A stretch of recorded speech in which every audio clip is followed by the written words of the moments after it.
jelasin komponennya dulu ya. Oke anak-anak. Jadi pertama di sini nih dan ini bersama-sama tujuannya untuk kita melakukan analisis proteomik. Nah proteomik itu apa? Proteom itu artinya kumpulan protein dalam satu makhluk hidup. Jadi kalau proteomik itu analisis jenis dan jumlah protein dalam suatu organisme boleh atau suatu sistem ya. Kayak Intan kan dari darah, kayak Sabrina mungkin dari alganya, kalian tahu protein apa aja gitu ya. Jadi kita bisa gunakan alat ini. Sebelum kita pergi ke alat ini, kita harus lakukan preparasi sampel dulu. Preparasi sampel itu apa aja? Pertama, kita kalau selnya proteinnya di dalam selnya harus kita lisis dulu ya. Nah terus yang kedua harus kita lakukan ekstraksi protein. Ekstraksi ini itu sambil memurnikan juga proteinnya. Jadi jangan sampai ada kandungan lipid, itu bisa bahaya banget untuk kolom ya. Gula itu juga sebaiknya dihindari. Salah satunya kita bisa endapkan pakai zat namanya TCA, trichloroacetic acid. Nah kalau pakai TCA nanti proteinnya mengendap, sedangkan harusnya gula-gula sederhana dan lipid itu tidak ikut mengendap. Ya, jadi biasa kita ekstraksi pakai presipitasi TCA. Nah setelah itu kita dapat proteinnya. Protein itu kita harus lakukan digest, istilahnya digestion. Kita harus potong-potong jadi peptida-peptida yang lebih kecil. Biasanya kita pakai protease namanya tripsin ya. Tripsin itu memotong, kalau nggak diarginin, dilisin, nanti dia hidrolisis ikatan peptida. Nah itu semua kita lakukan di lantai 6 ya. Jadi sebenarnya kita mulai lantai 6 dulu, melakukan digest, baru kita ke alat ini di lantai 7. Untuk digest mungkin nanti akan dijelaskan terpisah ya. Oke. Nah sekarang alatnya yang warna biru tua abu ini adalah komponen LC-nya, liquid chromatography. Pernah belajar kan LC? Ya sama lah dengan LC yang sudah ada pelajari. Nah yang hitam ini adalah komponen mass spectrometer atau MS. Ya. Jadi ini gabungan dari dua alat LC dan MS. Jadi semua yang udah dipelajari mengenai LC, mengenai MS itu tentunya juga berlaku di dalam operasional alat-alat. Nah sekarang untuk LC kita punya istilahnya beberapa modul ya. Di satu alat ini kita sebut sebagai modul. Yang bawah ini kita nggak pakai, namanya ada di sini ya, auxiliary solvent manager ini kita nggak pakai.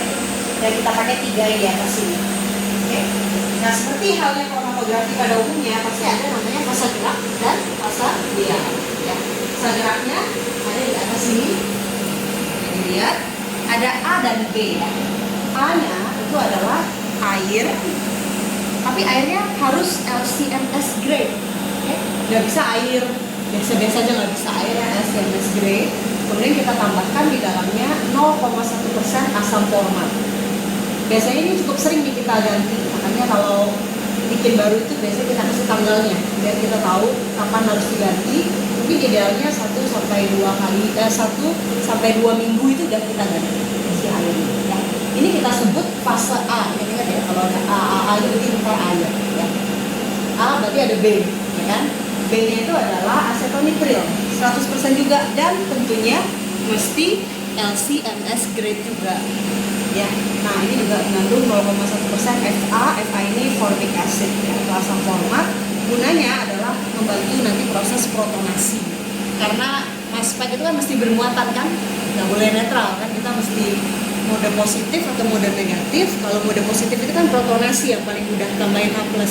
Nah di sini asam format salah satunya membantu protonasi dan spraying nanti di dalam MS. Oke. Nah pertama bagian bawah ini adalah pompa ya, sederhananya ini pompa, namanya microbiology solvent manager, tapi sederhananya itu pompa. Pompa ini ya nyedot ya, seperti pompa pada dulu dia nyedot A dan B. Tapi tentunya kecanggihannya dia bisa ngatur tuh, mau nyedot A-nya berapa banyak, B-nya berapa banyak, sehingga dia bisa membuat yang namanya gradien. Ya, karena nanti gradien itulah kunci pemisahan peptida di dalam kolom LC. Nah setelah disedot fase geraknya, kemudian tentu kita harus masukin sampel kita. Kalau misalkan pernah lihat alat LC atau GC yang lebih sederhana, kita mesti masukin ke dalam syringe ya kan, terus kita cek manual. Tapi kalau ini sudah terotomasi ya.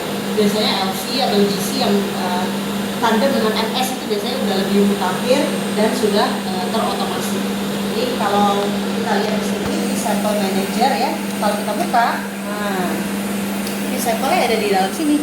Dan kalau dilihat di situ ada needle, ya, ada jarumnya di situ dan ada lengannya arm. Jadi dia punya arm sendiri untuk menyedot secara otomatis. Jadi bukan kita langsung bikin satu-satu gitu, kita cukup mengaturnya di komputernya aja. Nah di sini bisa dilihat ada dua bagian ya. Di bagian satu kita sebut ini tray ya, baki gitu ya. Baki satu dan satunya lagi baki dua. Nah ini bisa diisi dengan via, bisa diisi dengan well plate. Nah kalau kita punya bagi dua begini, yang satu kita isi vial kalau jumlah sampel kita cukup banyak. Tapi kalau sedikit-sedikit ya kita masukkan ke well plate ini saja. Volumenya bisa hingga 50 mikro, 100 mikro itu bisa dimuat di well plate. Ini juga kulkas ya. Jadi suhunya ini 8 derajat Celcius karena kita kerja dengan peptida dan protein itu adalah biomolekul yang cenderung sensitif terhadap temperatur. Oke, jadi di injek ini termasuk sistem injeksinya di sini. Setelah itu akan dialirkan. Pertama ada yang namanya kolom trap atau kolom penjebak. Jadi sebelum dia ke kolom pemisah ada satu kolom trap dulu. Ini sebenarnya opsional. Jadi alat ini bisa modenya direct injection, nggak lewat trap, bisa juga lewat trap. Tapi disarankan biasanya kita pakai trap dulu supaya kalau ada pemotor yang macam-macam ini di trap aja. Udah kalau terjadi penyumbatan ya di trap ini bisa kita ganti. Tapi kolom biasanya mungkin harganya lebih mahal. Jadi kita melindungi kolom kita dengan mengorbankan trap. Tapi sejauh ini untuk kita alhamdulillah masih berfungsi ya, udah 6 bulanan ya kita belum ganti. Apa yang terjadi di trap kolom ini akan memekatkan peptida. Ya, jadi biasanya molekul-molekul yang lebih kecil, misalnya garam itu bisa dia keluarkan, dia buang ke bawah sini ke waste, ya. Tapi peptida dia akan nyangkut di kolom trap, sekaligus memekatkan si konsentrasi peptida di kolom ini. Nah, setelah itu baru dia jalan ke kolom pemisah. Kolom pemisahnya ada di sini. Bentuknya gini juga ya, kalau saya buka, bentuknya gini juga, kecil juga. Ya. Makanya sistem ini sering disebut sebagai nano LC. Soalnya kolomnya kecil-kecil, tubingnya juga kecil-kecil. Makanya dia bisa melakukan pemisahan dengan baik ya, pemisahan peptida. Tapi di sisi lain, kalau kecil-kecil berarti gampang tersumbat. Ya, itu adalah challenge juga tuh. Jadi alat ini maintenance-nya mungkin akan lebih rumit daripada LC yang tidak nano ya. Oke. Nah, terus masuk ke sini, ke kolom sini ya. Nah, ini kan ada junction T di sini ya. Ini kan ada satu ke atas, satu ke sana. Ya. Kalau ke atas ini dia masuk ke waste. Misalnya kalau kita lakukan pencucian gitu ya, nanti dia masuk ke waste. Tapi kalau udah saatnya injeksi dan pengukuran, nanti dia akan masuk ke kolom. Oke. Kolomnya adalah kolom C18 atau yang kita kenal dengan fase terbalik ya, kromatografi fase terbalik. C18 itu sifatnya non-polar, hidrofob. Artinya kalau peptida kita hidrofob, nanti dia lama tertahan di kolom. Kalau dia hidrofil sekali, ya lewat aja, biasanya tidak terikat pada kolom ya. Tapi kalau moderate, biasanya dia terikat juga, tapi dia akan istilahnya terelusi lebih cepat daripada yang sangat hidrofob. Nah itulah cara kita memisahkan peptida satu dengan peptida yang lain. Setelah itu baru masuk. Ini kan dua terpisah ya di sini ya. Baru dia masuk ke instrumen MS-nya. Pasti pernah belajar MS kan? Ingat ada apa saja bagian MS? Mesti ada yang namanya untuk ionisasi ya. Mesti ada dulu untuk sistem ionisasinya. Karena seperti yang saya bilang tadi, dia mesti dalam bentuk ion. Nah itu baru dia melewati mass analyzer ya. Mesti ada ionization source ya, kalau saya nggak salah namanya sumber ionisasi. Lalu ada analyzer massa, baru ada detektor. Jadi yang mesti ionisasi dulu nih. Ada beberapa ionization source ya yang sudah belajar juga, EI, SI, MALDI ya. Sekarang ada lagi DESI dan lain-lain ya. Nah kalau ini kita pakai ESI, Electro Spray Ionization ya. Jadi dengan tegangan tinggi, ini ada lambang listriknya nih ya. Jadi kalau lagi nyala nih, sebenarnya kalau dibuka nanti dia mati sendiri sih. Tapi ini ada tegangan tinggi lah di sini ya. Jadi harus ingat gitu ya. Kalau mau buka itu baiknya standby dulu biar tidak ada listrik yang ngalir. Oke. listrik yang ada di sini ini biasanya ribuan volt, ya, contohnya kafe, kilowatt. Nah, dengan adanya tegangan listrik yang besar, kemudian dia mengalir lewat kapiler yang kecil, nanti akan dibentuk spray, droplet ion, ya, droplet ion. Ini namanya adalah nano spray, nano lagi, ya. Ada nggak spray yang nggak nano? Ada, kita punya juga. Kalau kita mau senyawa-senyawa yang non peptides, misalnya kita analisis metabolomik gitu ya, itu pakai yang normal-normal aja. Tapi kalau kita pakai peptida karena konsentrasinya rendah gitu ya, terus molekulnya juga lebih kompleks daripada senyawa organik yang lebih kecil, kita pakai nano spray untuk mendapatkan informasi yang detail.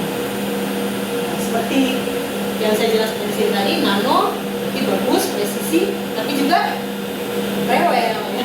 Jadi hal tersebut harus cek alirannya ada apa enggak. Di sini ada yang namanya needle spray ya. Jadi kita lewat ke sini, di dalam sini ada jarum yang nanti saya bisa review pokoknya. Itu needle spray itu bisa tersumbat. Kita udah berkali-kali itu. Jadi kita harus ganti needle spraynya atau harus sendiri. Needle spray itu harganya bisa belasan juta, tapi dapat 1 set sih. Jadi itu jadi consumables ya. Jadi alat ini maintenance-nya ini gak murah, tapi tetap kita harus gunakan supaya bisa menghasilkan data yang baik dan hasil yang bermanfaat ya.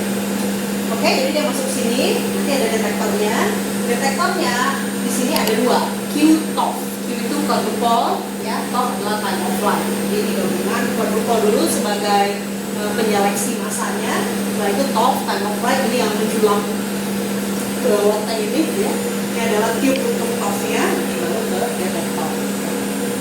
Nah, alat MS itu bisa melakukan beberapa akuisisi massa, istilahnya, akuisisi MS. Bisa metodenya MS saja, jadi di spray terus dia lewat, terus dia deteksi massanya.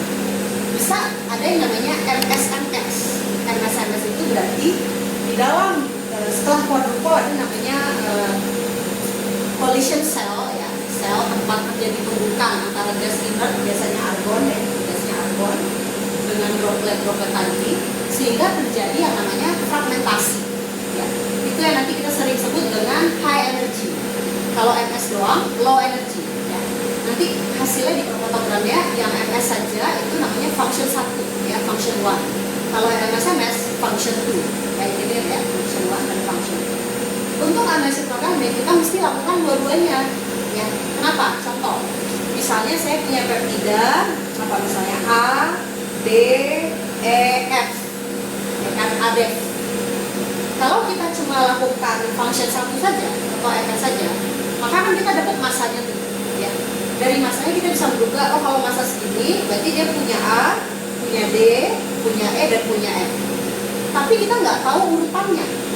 Karena misalnya DEVA misalnya, sama aja kan masanya, VEDA sama juga, FDAE sama juga masanya. Kita nggak akan tahu urutannya, kita cuma tahu elemen menyusun ya, atau asam amino yang mungkin menyusun massa tersebut.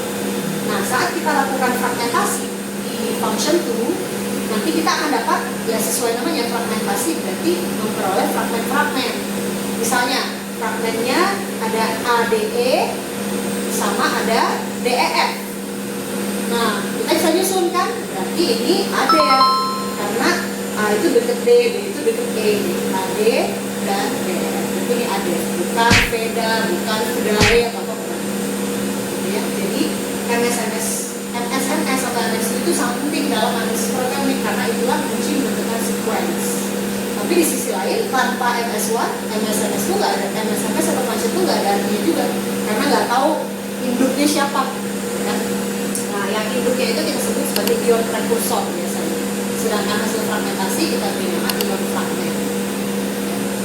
Oke?